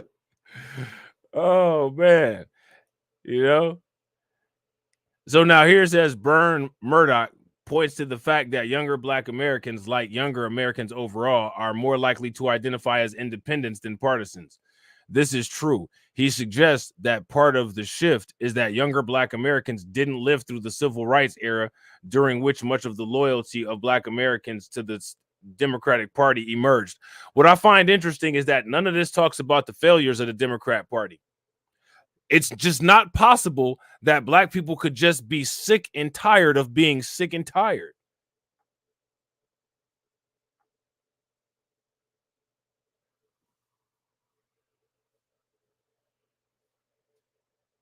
It's crazy to me. It's amazing to me.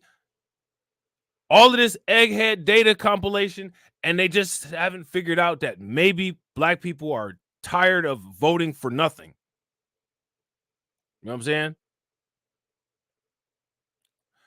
There are other understood factors too, like that younger Black Americans are less likely to attend church, which, thanks to a concomitant decline in social pressure, correlates to political independence.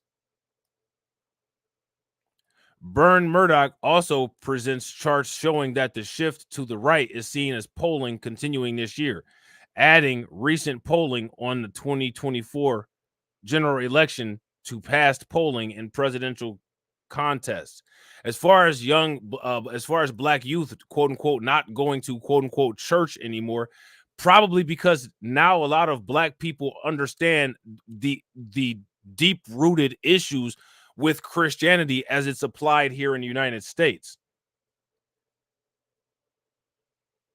One of the reasons why I troll religion so hard is not because I hate religion. You know what I'm saying? The reason why I troll religion extremely hard is because of the weaponization of it being used as part of mind control.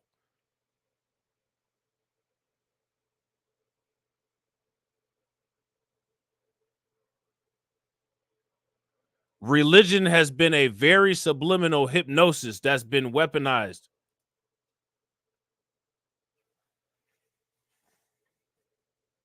And in order for people to be able to see that, you have to egregiously go in on religion, where it came from, inaccuracies about it, the reason why we practice it here in the United States. Then go back and ask yourself about it.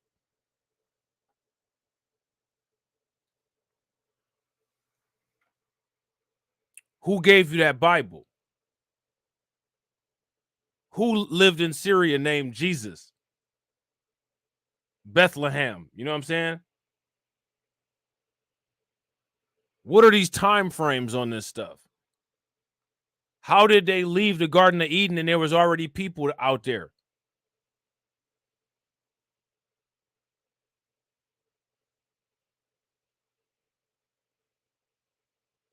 When did you first come in contact with this quote unquote idea of Christianity? What person, even the people that are transplants that live in the Middle East now, even them, they don't look like the image of Jesus.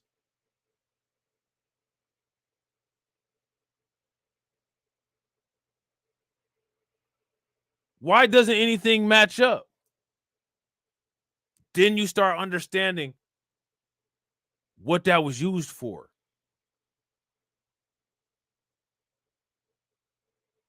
I don't go in on that like that to quote unquote disrespect people per se. You know what I'm saying?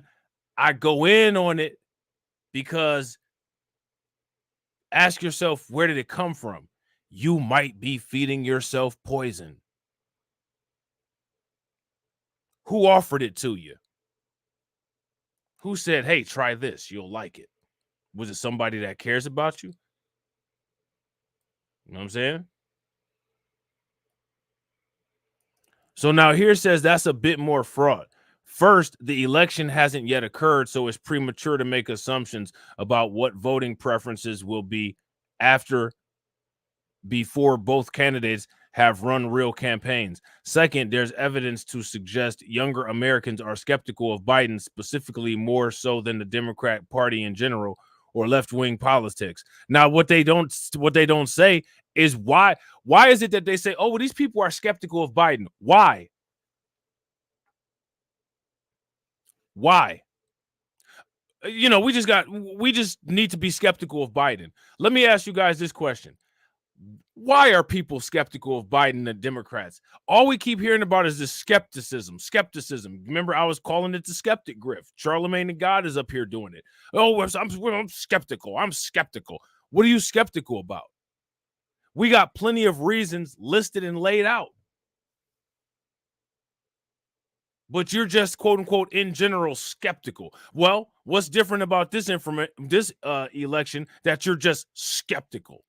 Why are you not moving like a blind bat this time? You're going to be skeptical.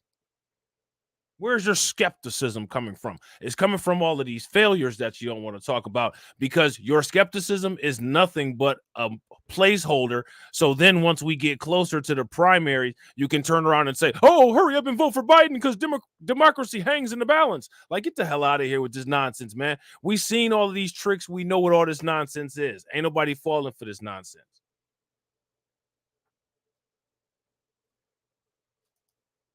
You know what I'm saying? So now here it says, if so, it may not be useful to make assumptions based on the Trump-Biden rematch. All right. So then we go down here, and that's basically it. You know what I'm saying? So, you know, you got the Washington Post trying to sit up here and say black people moving to the right. I disagree. You know what I'm saying? I believe that what ended up happening is that the Democrats moved to the left, and black people are like, man, we're tired of giving away our votes and not getting anything. And there's the influence of independent media, new black media, social media, people watching content creators, people doing their own independent research, people becoming politically mature. And there's also a generational shift. There's a generational shift. Man, people ain't on it no more. This is the bad Negro generation. You know what I'm saying? You know, back in the day, like, you know, respect to the old people, you know what I'm saying? But, you know, they want you to be good. And, you know, this ain't nobody out here trying to be good nowadays. Being good is out of style. You know what I'm saying? This shit is outdated. How many people heard about this Texas ruling? This is the court case that you guys might not have heard about that you probably want to pay attention to.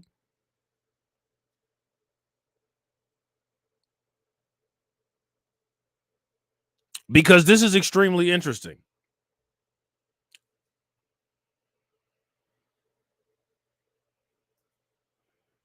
This is extremely interesting right here. Now, if you ask me, this is something that people should really sit back and think about the implications of this. Sit back and think of the implications of this. Sit back and think what the message is here, what message is trying to be sent here. What's the motive behind something like this? Okay. Because if you ask me, unless we get things together politically where we're able to start blocking some of these things and start creating consequences, a lot more of this kind of stuff is going to happen. All right. Texas ruling could have implications for minority businesses. Now, you know, when they say minority, they're talking about us, but giving the benefit to everybody, right? That should be, we know that's what's going on here. Would you guys agree? If you guys agree that that's what's going on here, give me a thumbs up. If you guys disagree that that's not what's going on here, then give me a thumbs down. And real quick, shout out to y'all, man. I appreciate everybody who's watching. We got 60 people watching and we got 75 likes. We only need 25 to get our 100 that we need. So please take a moment, smash that like button, hit that bell, share the stream. Let's try to get that 100 before we get out of here. All right. It's a ruling reverberating across the country, even if the ramifications aren't yet clear. Last week, a U.S. District Court judge in Texas ruled that a federal agency created to assist minority business owners could quote unquote not use race as a deciding factor in whom to serve, essentially forcing it to open to white entrepreneurs. Now, here goes my question. If that's the case and they're doing that, what constitutes as qualifying you as being a quote unquote minority anymore? I want to make sure that everybody heard that and processed what I just said. I'm going to read this paragraph again. Last week, a U.S. District Court judge in Texas ruled that a federal agency created to assist minority business owners could not use race as a deciding factor in whom to serve, essentially forcing it to open to white entrepreneurs. So now is what's going on now, you're not considered a minority based on your race anymore? How does this work?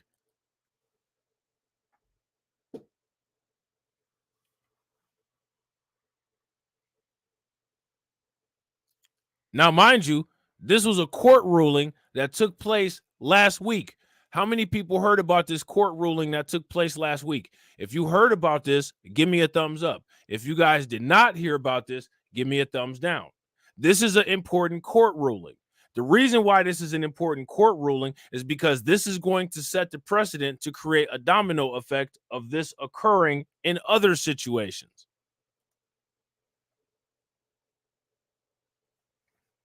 Okay? The Minority Business Development Agency, which is called the MBDA, created in 1969, has offices across the country, including Atlanta, which now must abide by the judge's decision unless it's appealed. Resources like help getting federal contracts, business consulting services, and access to grants and loans aimed at addressing opportunity gaps for minority businesses now must be available to businesses regardless of race. So here's my question. If that's the case, then how are they minority benefit programs?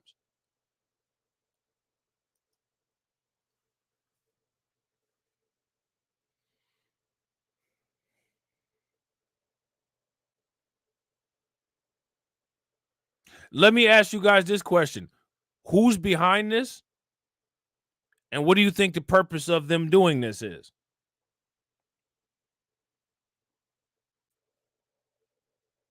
Here's another question. What does Trump think about this? What does Biden think about this? Okay. Many people see the MBDA court battle as part of a larger trend of lawsuits from conservative activists that aim to dismantle affirmative action. Now, mind you, those Asians who identify as liberal are the mascot of affirmative action decay. They chose that. This is what they wanted to do. That's how they wanted to make their mark in America. You know what I'm saying?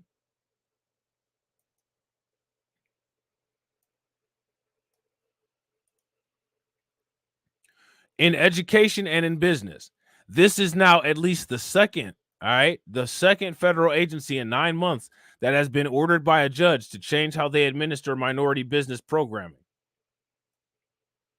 The MBDA is still exploring its options in the case, but in the meantime, the agency is continuing its work assisting businesses owned by socially or economically disadvantaged individuals in a manner consistent with the court's decision, which basically means that, you know, everybody qualifies for this stuff. So technically, it's no longer a minority program.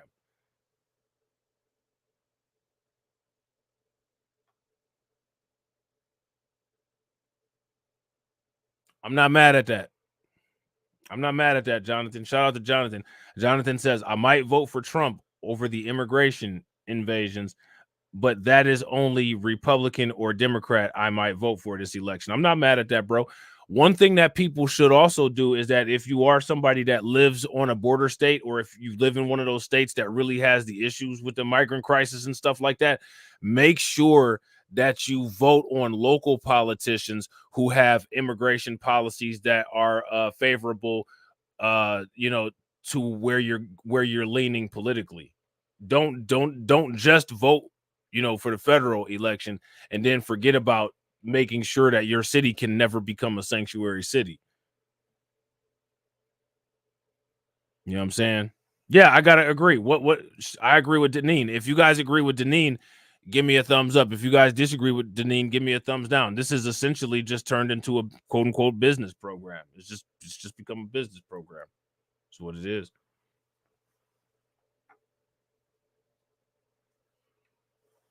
You know what I'm saying? Eric Morset, acting undersecretary of Commerce for Minority Business Development, said in an emailed statement. So now, by this new court order, what does acting in a manner consistent with the court's decision look like? A spokesperson did not respond for follow-up questions. It's unclear how programs and grants would be affected. No, it's not. It's not unclear at all. You guys know how this is going to go. Let me ask you guys, what's going to happen with the programs now?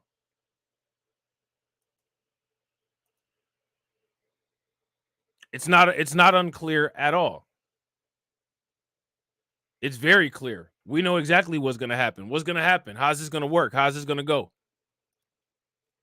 The leader of the institute that houses Georgia's MBDA said the organization would continue working to support business owners. So now we're going to go into how the case unfolded. In March of 2023, 3 men, Jeffrey Nuzayard, Christian Bruckner, and Matthew Piper, sued President Joe Biden, administration officials, and the MBDA, alleging agency offices in Texas, Florida, and Illinois refused to help them because they're white. So this is what you have. All of these white people going around saying that they're not getting things because they're white, while going to minority specific things to get it.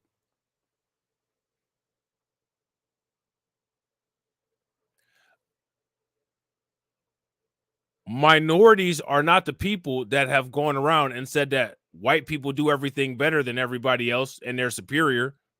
White people are.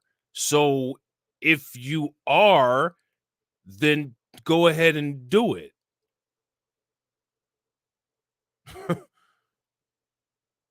If you're superior, go be superior. But it seems like that's not what's happening. You know what I'm saying? Shout out to Cameron Jones. What's good with it, bro? Real quick, ladies and gentlemen, shout out to Black Free Thinker with the $5 super chat. Make sure y'all show Black Free Thinker some love. Please throw some flames, radiation emoji, and ducks in the chat for Black Free Thinker. Black Free Thinker says, my prediction is that come 1/2029, Obama will remain the deporter-in-chief of all U.S. presidents in this century. The white elites want them all here. Yeah, I agree. The same way the white elites wanted us here. The factories and the industries are the new plantations.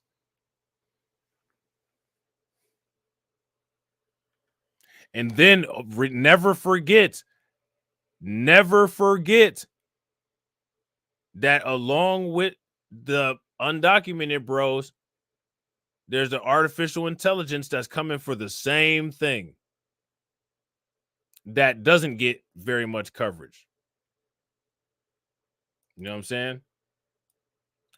So now here it says the MBDA was established as an entity under the Commerce Department by President Richard Nixon in the 1969 executive order. Now, see, here's the thing, right? See how Richard Nixon made that executive order? What's up with Joe Biden making executive orders? Richard Nixon did it.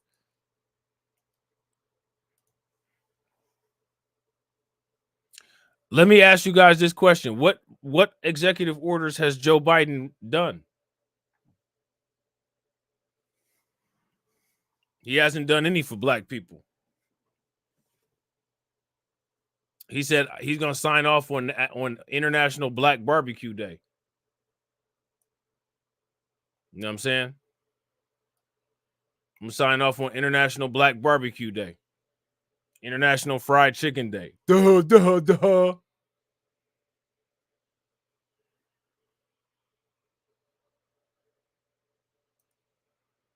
So now here it was then renewed by every president until 2021 when Congress and Biden enshrined it in law.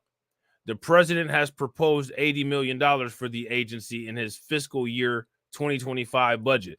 So shout out to Joe Biden for giving this agency way less money than he gave Ukraine or Israel. Everybody should be thrilled. How many of y'all are thrilled? Are you guys thrilled? I'm thrilled. I can barely contain myself over here. Can you guys tell?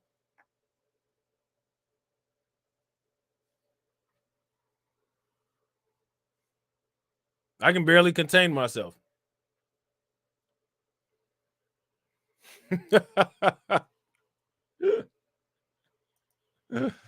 Oh, man.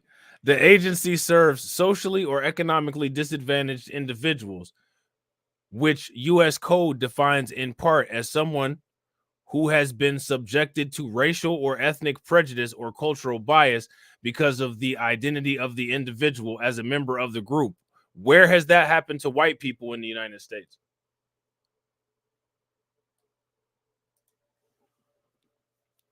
Can anybody give me an example of where or how that's happened to white people in the United States? And can you give me the group of people that targeted the white people that did that had the power, how they targeted them through legislation and legal practices?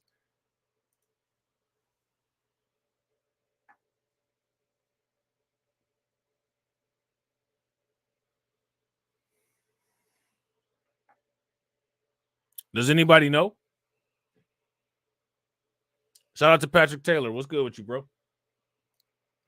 In deciding who is socially or economically disadvantaged before this ruling, the MDA presumed blacks, African Americans, Latinos, American Indians, Alaskan Natives, Asians, Native Hawaiians, Pacific Islanders, and Hasidic Jays were disadvantaged. Here's my question. How? Why were all these groups considered as disadvantaged?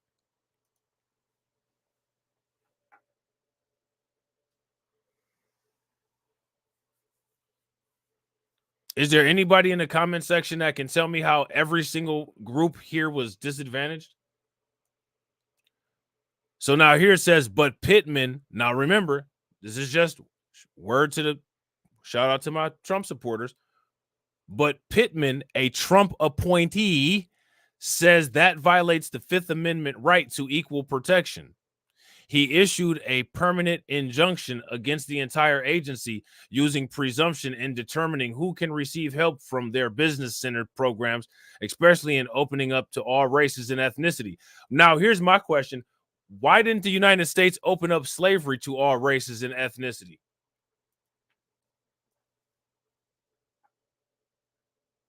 Why didn't the United States open up Jim Crow to all ethnicities and races?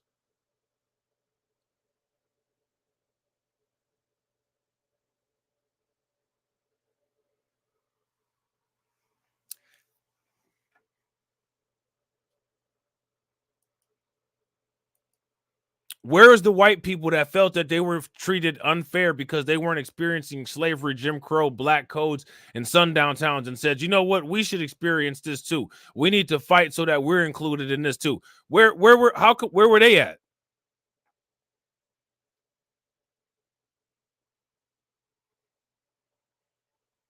We can't let black people experience all the lynching. Save some of that rope for my throat. Where are those white people at?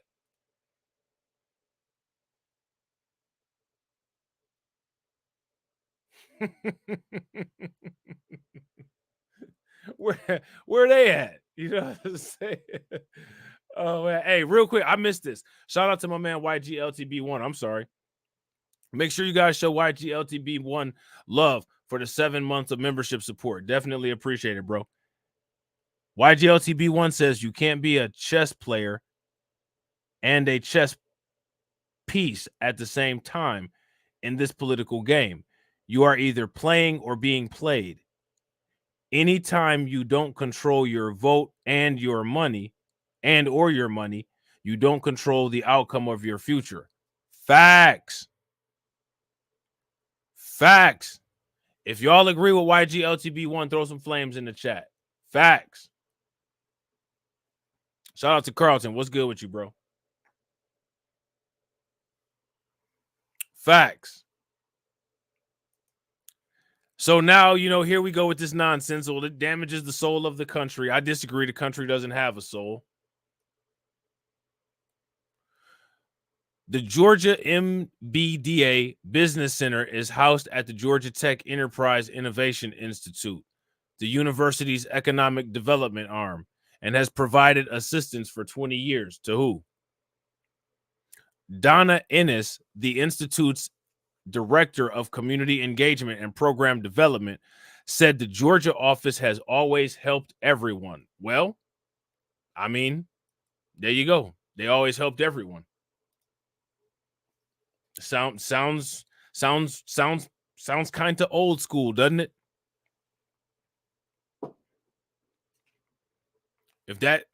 If that sounds kind of old school, give me a thumbs up. If that don't sound kind of old school, then give me a thumbs down. We just help everybody around here now. You know what I'm saying? Yeah, well, you know what I'm saying? You can open up yourself for a can of worms. You got to make sure you follow the directions. You ain't supposed to be helping everybody. You're supposed to be helping the people that's disenfranchised, and everybody's not disenfranchised. We be helping everybody around here. Now, everybody come through the door, we get a little bit of help. Nah, you can't do that. You can't do that. Put the help back in your pocket. Make them fill out an application. Read the application. You know what I'm saying? So now I said, we've had a number of companies with all ethnicities call us, and we always make sure that we provide a service to them, even if it's just making sure they're getting the right resources. This year, now here's the thing, right? If they were doing that, and I don't know what just happened here. If they were doing that, right? Then my question is, how did them white dudes get turned down? If we just be helping everybody now, if we help everybody, shout out to my man KO Kid Fit. If everybody needs some help now, and we give everybody some help now, then when did they turn down the white people?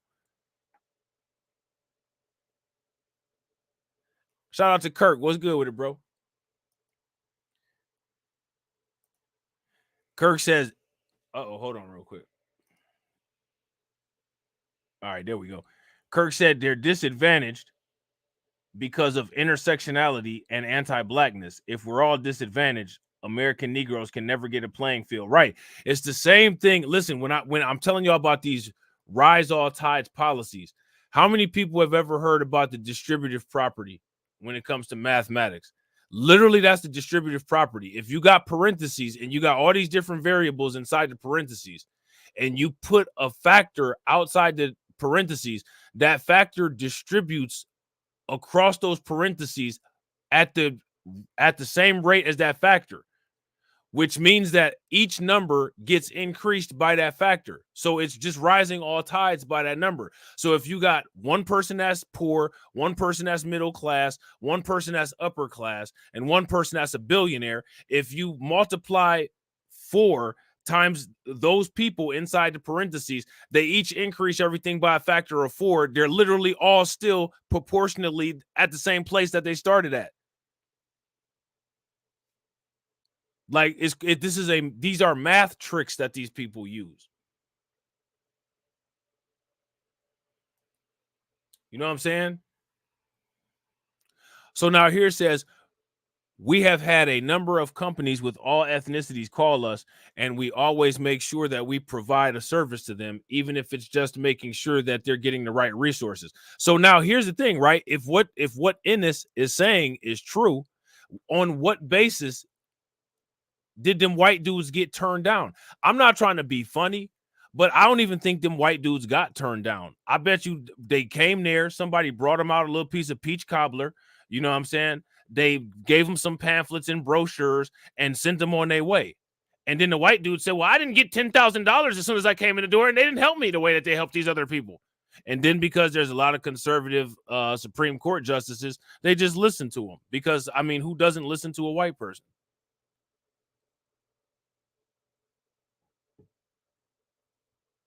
You know what I'm saying?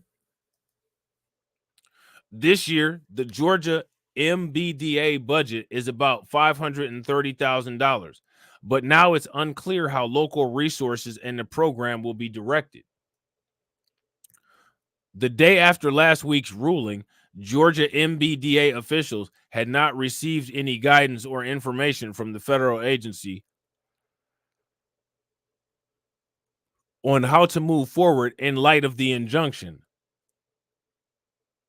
A Commerce Department spokesperson did not respond to follow-up questions from the Atlanta Journal-Constitution about any guidance since given to the local office. The MBDA also gives grants to universities and nonprofits across the nation for entrepreneur support and training programs. In 2022, Savannah State University received a $900,000 two-year grant to revamp their entrepreneurship minor. A spokesperson for the school said last week that the university had not received any notification about a change in funding. Okay.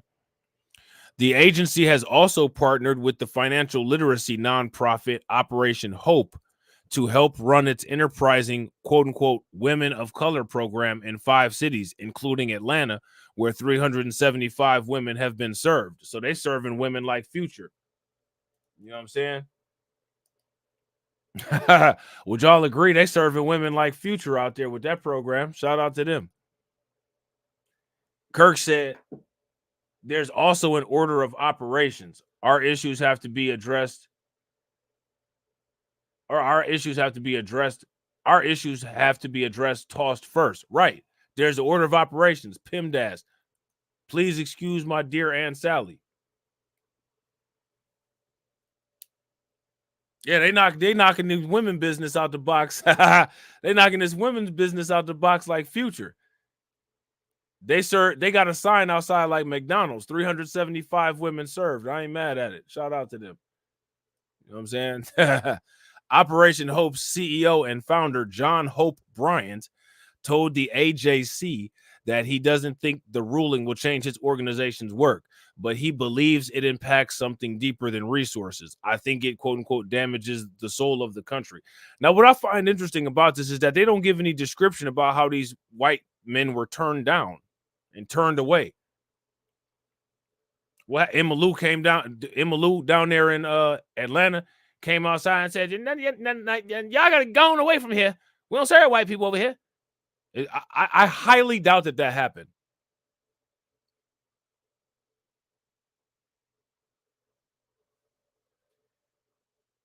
Now when Miss Emma Lou came back inside, you know what I'm saying, she might have said some things. She probably did.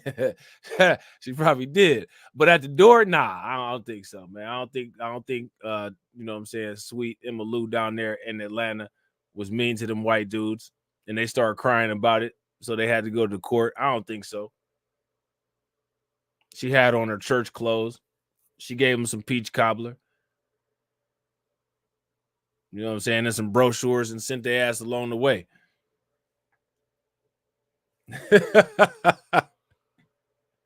That's probably what happened. You know what I'm saying?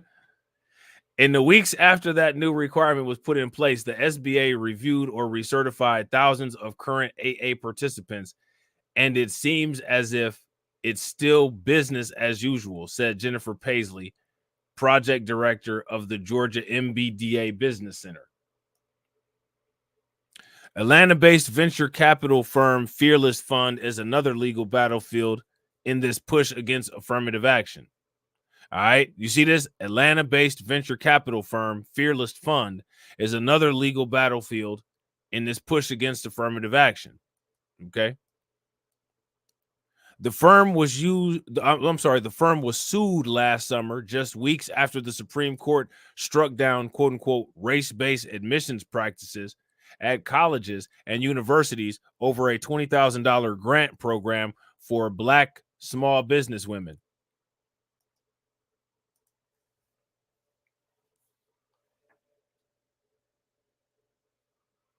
Ain't that crazy?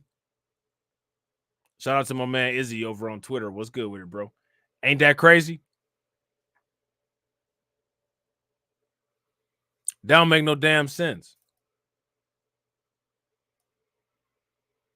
So now here says practically every day there seems to be a new legal ruling that chips away at our attempt to close economic gaps that exist for quote unquote people of color. And again, they're not doing anything to close economic gaps that exist for people of color. It's only one group of people out of this people of color group that they're attacking and doing this stuff to. Them immigrants of color are still getting mad though. You know what I'm saying? So now here says, but Alfonso David, president and CEO of the Global Black Economic Forum and one of the lead lawyers for Fearless, said not all recent rulings have been wins for conservative activists. He noted that decisions from the Second Circuit Court and the 11th Circuit Court have been wins for advocates of quote unquote diversity programs. For Enos and the Georgia MBDA team, one ruling doesn't mean that they will stop trying to help bolster communities through economic development. I don't see us stopping in any way, in any kind of way, in terms of being able to help companies grow, because by helping companies grow, they become employers, they create jobs, they build communities, Enos said. So now asking this question, how many brand new businesses have we gotten, quote unquote, with the Democrats running things? You know what I'm saying? That, ladies and gentlemen, is the question that we got to ask. We got to ask that question. They don't just get the votes for free.